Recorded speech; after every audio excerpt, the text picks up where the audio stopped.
Hi, 5 behaviors to avoid during your next job interview. Number 1, arrogance.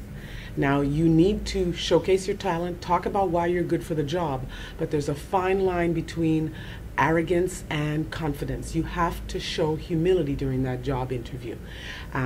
It's about reading your audience as well when you're becoming a little bit too over the top.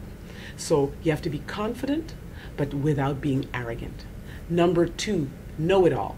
So if you come across as been there, done that to everything that they've said, it's going to lead to maybe them saying, maybe there's a little bit of untruth in some of this. If you don't know something, be honest and say, I have never done that before, but here's what I'm willing to do to learn it. Number 3, I did it all by myself. Now, most people, if not everyone that you speak to that's risen to the top, will tell you they had help somewhere along the line.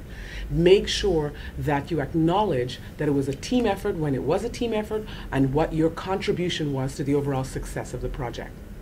Number 4, cutting the interviewer off. You're excited, they're explaining something about their organization and the job, and you just want to jump in and say, yes, I've done that, here's what I did in this situation. Resist the urge to cut them off. Take your pen and a pad of paper and write down the things you want to contribute after they've finished speaking. And number 5, being over familiar with the interviewer. Resist that urge. It is still an interview, especially if your interview takes you into territory where you're going out for a dinner or a lunch with the interviewer, with your potential manager. You still have to resist the urge of being over familiar. You want to get to know the person, but you have to remember you are still on a job interview. So backslapping, drinking too much during that job interview, that dinner, resist the urge to do that. Hope these tips have helped.